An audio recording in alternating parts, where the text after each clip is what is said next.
وادی حیرت۔ Stamp paper کو سلیقے سے 3 تہوں میں موڑ کر جب وہ کمرے میں داخل ہوئی تو بابا جان کو اپنا منتظر پایا، اور اس کے ساتھ مجھے امی جان کا جملہ بھی سنائی دے گیا، چلتی بھی تو آہستہ ہے، آنے میں وقت تو لگے گا۔ گو ساری دنیا کو معلوم تھا کہ میں بچپن میں پولیو کا شکار ہو گئی تھی، جس کے باعث میری دائیں ٹانگ چھوٹی رہ گئی تھی، میری چال میں ہلکی سی لنگڑاہٹ آ گئی تھی، اور مجھ سے بھاگنا تو دور کی بات تیز چلا بھی نہ جاتا تھا، مگر امی جان ہر وقت ہر کسی کے سامنے اور ہر موقع پر میری لنگڑاہٹ پر ایک آدھ جملہ کسے بغیر نہ رہ پاتی تھیں۔ وہ شاید اور بھی کچھ کہتی مگر مجھے دیکھ کر خاموش ہو گئیں۔ بابا جان نے ہمیشہ کی طرح بہت تپاک سے میرا استقبال کیا اور میری آنکھیں بھیگ گئیں۔ بابا جان کا رویہ ہمیشہ مجھ سے ایسا ہی والہانہ رہا، مگر صرف رویہ، وہ بھی کبھی مجھے میری ذات یا میری انا کو تحفظ نہ دے سکے۔ جب بھی میں نے ان سے مدد چاہی وہ بڑی شد و مت سے مجھے یقین دلاتے کہ وہ میرے مطالبے کے لیے امی جان کو ضرور راضی کر لیں گے، اور میرے مطالبے تھے بھی کیا، جو بچپن میں تو کبھی کیے ہی نہیں، کیونکہ اتنی عقل ہی نہ تھی، مگر ایک عمر کے بعد چھوٹی چھوٹی خواہشات نے سر اٹھایا کہ اچھے رزلٹ کے باعث جس بڑے کالج میں داخلہ مل رہا ہے وہاں داخلہ لے لوں، کالج کا بلا وجہ ناغہ نہ کروں، اور پڑھائی کے لیے دن بھر میں کچھ وقت اور اس 2 منزلہ بڑے سے گھر میں میرا کمرہ نہ صحیح مگر پڑھائی کی جگہ مختصر کر لوں، جہاں کم از کم میری کتب تو سلیقے سے رہ سکیں۔ کچھ ایسے گھریلو کام جو میری توانائی اور ہمت سے بڑھ کر تھے وہ کسی اور کے ذمہ ڈال دوں، یا پھر اتنا ہی ہو کہ گھر کا کوئی بھی فرد یا ملازم باورچی خانے میں میری مدد کرے۔ گھر کے ڈھیروں کاموں کے ساتھ ساتھ بڑی بھابھی جو کہ شرعی پردہ کرتی ہیں اور بڑے بھیا کے اصرار پر ان کو گھر کی تقریباً خالی اور کم استعمال کی جانے والی دوسری منزل پر رہائش دی گئی تھی، تاکہ بڑی بھابھی سکون و اطمینان سے کمرے سے باہر بھی بے حجاب رہ سکیں۔ ہمارے ملازم اور گھر کے تمام مرد جو بھابھی کے لیے غیر محرم تھے سب کو سختی سے ہدایات تھی کہ دوسری منزل پر جانے سے پہلے سیڑھی کے دروازے کو کھٹکھٹا کر جائیں اور بھابھی کے جواب کا انتظار کریں۔ ایسے میں چند ہی دنوں میں بھیا بھابھی کو کھانا چائے یا کوئی بھی سامان پہنچانے، دھلے یا میلے کپڑوں کے لینے دینے کی ذمہ داری مجھ پر آ پڑی۔ اس کے علاوہ بھی اکثر کئی کام کروانے کے لیے بھابھی مجھے ہی آواز دیا کرتی تھیں، شاید وہ بھی گھر میں میری حیثیت سے واقف ہو چکی تھیں۔ ویسے تو مجھے بھائی کے کام کرنا اچھا لگتا تھا، میں اپنی بہنوں کے بھی تو کام کیا کرتی تھی، مگر مسئلہ یہ ہوتا کہ 1 سے 2 بار سیڑھیاں چڑھ کر میری جان پر بناتی، میری دائیں ٹانگ میں بے تحاشا درد ہو جاتا۔ شکایت کی صورت میں یہی کہہ دیا جاتا کہ یہ پیر کا درد کالج جاتے ہوئے کیوں نہیں ہوتا، یا پھر کالج کی چھٹی کر کے کم کام کیا جا سکتا ہے۔ میں ڈر کر چپ کر جاتی اور ہر روز ہی مجھے 2 سے 3 بار اوپر نیچے کرنا ہی پڑتا تھا۔ میں نے بابا جانی کو بہت بار کہا کہ کسی طرح امی جان سے کہہ کر بھابھی کی خدمت مجھے معاف کروا دے، مگر ہمیشہ ہی ایسا ہوا کہ بابا مجھے امید دلا کر خاموشی اختیار کر لیتے اور میں تھک ہار کر تکلیف سہتی رہتی۔ یہ بھی میری بے خبری تھی کہ میں بابا جان کے اس والہانہ رویے کو اپنے لیے محبت سمجھتی تھی اور اب جا کر حقیقت کا اندازہ کر سکتی تھی۔ خیر، گزر گئے وہ دن بھی۔ مجھے دیکھ کر امی جان نے کھسک کر دیوان پر میرے لیے جگہ بنائی، مگر میں ان کو نظر انداز کر کے آگے بڑھ کر بابا جان کے میز کے سامنے رکھی واحد کرسی پر بیٹھ گئی، جس کے باعث امی جان کی طرف میری پیٹھ ہو گئی، لہٰذا میں امی جان کا رد عمل نہ دیکھ سکی، مگر مجھے اندازہ تھا کہ میری اس حرکت کو امی جان نے محسوس کر کے ضرور تعصب سے سر ہلایا ہوگا۔ ان کے تو وہم و گمان میں بھی مجھ سے اس رویے کی امید نہ ہوگی، کیونکہ ان گزرے چند مہینوں پہلے اگر امی جان نے مجھے یوں اپنے برابر جگہ دی جاتی تو میں خوشی سے پاگل ہی ہو جاتی۔ کچھ ایسا ہی شوق تھا مجھے ان کے ساتھ ساتھ رہنے کا، مگر وہ بھی ایک دور تھا جب امی جان نے مجھے اس طرح کی محبت یا عزت دینا گوارا نہ کیا، یا پھر یوں کہ میرے پاس خود بھی اتنا وقت ہی نہ ہوتا تھا کہ اپنی دونوں بڑی بہنوں کی طرح ان کے پہلو سے لگ کر بیٹھوں۔ بچپن میں تو خیر ہمت نہ ہوتی تھی کہ امی جان سے ایسی کوئی امید کروں، مگر جب بڑی دونوں بہنوں کے ساتھ ایک ساتھ ایک ہی گھر میں یعنی بڑی پھوپھی کے دونوں بیٹوں سے شادی ہو گئی اور وہ ہر ہفتے کی صبح سے شام تک کے لیے امی جان سے ملنے آتی تو ایسا لگتا کہ جیسے کسی نے گوند کر تینوں کو ساتھ بٹھا دیا ہو۔ میں تینوں کے درمیان اپنی جگہ بنانے کی محبت اور عقیدت نچھاور کرتی، خدمت کی ہر حد پار کرتی، ان دونوں کے لیے چائے ناشتہ کھانا لگاتی، اس امید میں رہتی کہ شاید کسی وقت دونوں بڑی بہنیں مجھ سے بھی 2 باتیں کر لینے کا دل ہو جائے، وہ مجھ سے بھی کہیں کہ مجھے یاد کرتی ہیں، مگر اس کے بالکل برعکس یوں ہوتا کہ میں باورچی خانے میں تینوں کے کہہ کے سن رہی ہوتی، مگر جیسے ان کے سامنے میز پر ناشتہ پانی لگاتی کمرے میں خاموشی چھا جاتی، اور جب تک میں کمرے میں رہتی تینوں سپاٹ چہرہ لیے ادھر ادھر دیکھتی رہتی۔ کچھ دنوں بعد مجھے لگنے لگا کہ وہ تینوں میری غیر موجودگی میں بھی ایسی خاموش رہتی ہیں، بس میرے ہی ہاں کان بجتے ہیں۔ میرے بڑے بھائی بہنوں کے ہاں اولاد ہوتی گئی اور گھر میں خوب رونق لگنے لگی، مگر جھوٹ کیوں بولوں، یہ رونقیں میری نہ تو اس ذات کے لیے باقاعدہ زحمت بننے لگی، کیونکہ ان رونقوں کو کھانا پلانا، نہلانا دھلانا، سلانا، بیماری میں تیمارداری سب میرے ذمہ لگ گیا تھا۔ اکثر ہی دونوں بہنیں کبھی بھی کسی بھی وقت اپنے بچے میرے ذمہ چھوڑ جاتی اور ان کی دیکھ بھال میں کوئی میرا ہاتھ نہ بٹاتا، اور تب نہ چاہتے ہوئے بھی مجھے اپنے والدین کے اپنے لیے اس طرح کی ناانصافیوں کا اندازہ ہونے لگا تھا۔ دیکھو بیٹا، خدا گواہ ہے، ہم نے تو کبھی تم میں اور اپنے بچوں میں فرق نہیں کیا۔ دنیا جانتی ہے تم ہمیں اپنے بڑے پانچوں بچوں کی طرح عزیز ہو۔ جو ان کو کھلایا وہی تم کو کھلایا، جو ان کو پہنایا ویسے ہی تم کو پہننے کے لیے دیا۔ تم سمجھ رہی ہو نا؟ حالانکہ اگر میرا مرحوم چھوٹا بھائی اور تمہارا باپ بھی زندہ ہوتا تو شاید کبھی بھی اپنی بیٹی سے یہ بات نہ کر پاتا، مگر میں سے یہی سمجھاتا۔ ہم ان میں سے نہیں جو اپنی عزت و وقار کی خاطر اپنی لڑکیوں کو جہنم میں سلگنے کے لیے چھوڑ دیتے ہیں۔ مانا ہم سے غلطی ہوئی، تمہاری شادی کے وقت یہ لوگ جیسے نظر آ رہے تھے ویسے بالکل نہیں نکلے، مگر اس کا مطلب یہ نہیں کہ میں تم کو اسی طرح اس جہنم میں جھونک کے رکھوں۔ نہیں نہیں، یہ میں نہیں کر سکتا، آخر مجھے اپنے مرحوم بھائی کو بھی جواب دینا ہے۔ چاہے دنیا کچھ کہے، یہ رشتہ دار، محلے والے، دوست احباب، مجھے کسی کی بھی پرواہ نہیں ہے۔ میں نے اور تمہاری امی جان نے سوچ سمجھ کر یہ فیصلہ کر لیا ہے، اب بس تم کو واپس نہیں بھیجنا۔ ارے تم ہم پر بھاری تھوڑی ہو، غضب خدا کا، ان لوگوں نے تو تم کو لاوارث ہی سمجھ لیا ہے، مگر اب بس بہت ہو گیا، اب تم یہیں رہو۔ اور میں تو سمجھتا ہوں کہ جلد از جلد بابا جان کو کبھی کبھار ہی غصے میں دیکھا گیا تھا، اور وہ بھی ان کے دفتری معاملات کا شاخسانہ رہا، مگر آج شاید زندگی میں پہلی بار ان کو اپنے لیے یوں گرجتے دیکھ کر مجھے ان پر بے تحاشا پیار آ جانا چاہیے تھا۔ مگر ایک بار پھر مجھ سے ایسا کچھ سرزد ہو گیا کہ بابا جانی اپنی بات نہ کر سکے، اور چند لمحے مجھے غور سے دیکھنے کے عمل کے بعد ان کی تیوری پر بل پڑ گئے۔ یہ تم کس طرح میری باتوں میں منہ بنا رہی ہو؟ تمہیں لگ رہا ہے میں مذاق کر رہا ہوں؟ بے وقوفوں کی طرح مسکرائے چلے جا رہی ہو۔ بابا جانی نہ چاہتے ہوئے بھی اپنی آواز کی گرج کو برقرار نہیں رکھ سکے تھے۔ صاف محسوس ہو رہا تھا کہ وہ میرے رویے سے خائف ہو چکے ہیں۔ میرے پیچھے بیٹھی امی جان نے بابا کو میرے سامنے یوں کمزور پڑتے دیکھ کر یقیناً پہلو بدلا ہوگا۔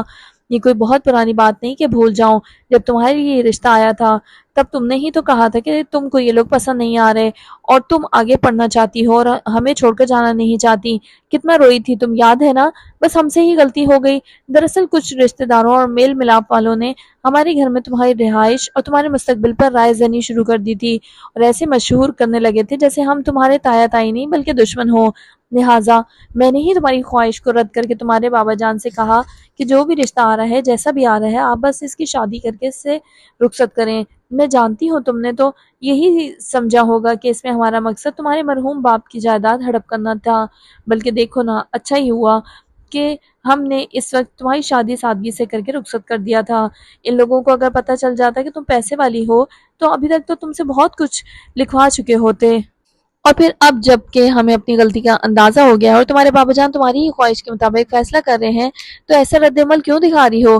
یہ تو میں مان نہیں سکتی کہ اتنے سے دنوں میں وہ لوگ تمہیں ہم سے زیادہ عزیز ہو گئے ہیں، اور اس سے پہلے تو تم کبھی ہماری کسی بات پر اقرار یا انکار کرنے میں اتنا وقت نہیں لیا، تو پھر آخر تمہارے دل میں کیا چل رہا ہے؟ امی جان اپنی حیرت ظاہر کیے بغیر نہ رہ سکی، حالانکہ حیرت میں تو میں تھی کہ زندگی میں پہلی بار مجھے اس قابل سمجھا جا رہا ہے کہ میری ناپسند کے بارے میں بات کی جا رہی تھی، میرے انکار یا اقرار کا انتظار کیا جا رہا تھا۔ میں نے گہری نظروں سے اپنے منہ بولے والدین کو باری باری دیکھا۔ یہ لوگ وہ تھے جنہوں نے کبھی میرے بھلے کی کوئی بات یا کام نہیں کیا تھا، کبھی زندگی میں میرے حق میں کچھ ہوا بھی تو صرف اور صرف اللہ کی مرضی سے، جیسے کسی وقت خود اللہ تعالیٰ کی قدرت جوش مار جاتی اور ان دونوں کے منہ سے میرے حق میں فیصلہ صادر کروا دیا جاتا ہو۔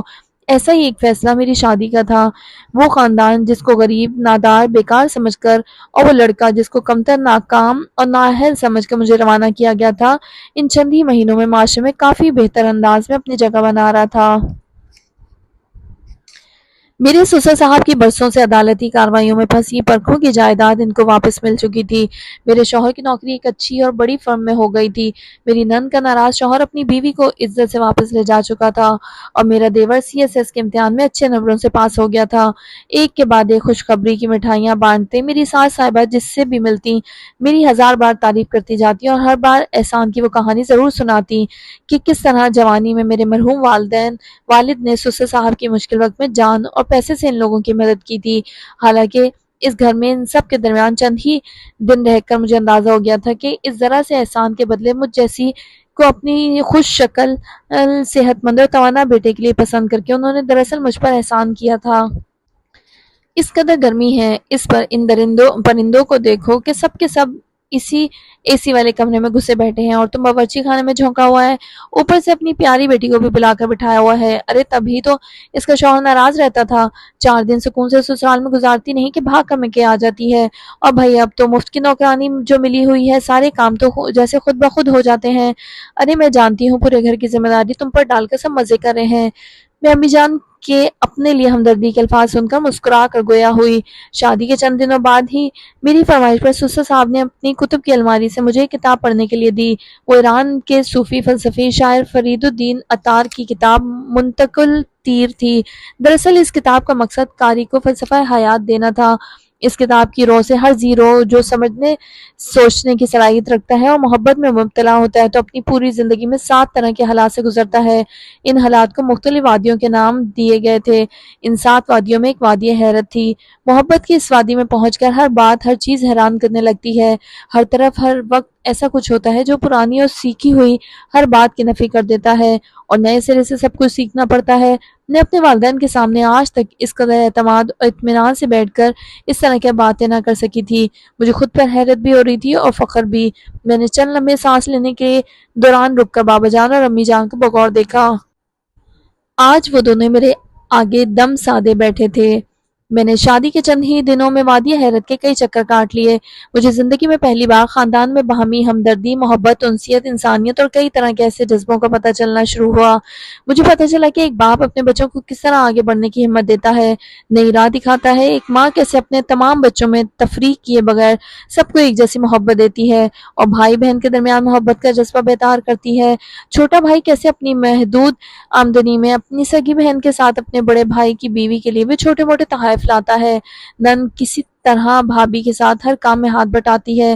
ساس کو بہو کی ناساز طبیعت کا کس قدر اندازہ رہتا ہے اور کیسے انجانے اور رازدارانہ انداز میں خاندان کا ہر فرد ایک دوسرے کی خواہش، خوشی اور توانیت کے کام کرتا جاتا ہے۔ ایسے خاندان کا ایک فرد جب کسی لڑکی کو بیاہ کر اپنی زندگی کا حصہ بناتا ہے تو اپنے پورے خاندان کو ملا کر بغیر بتائے وہ اپنی بیوی کو ہر طرح سے خوش و مطمئن رکھنے کی کوشش کرتا ہے۔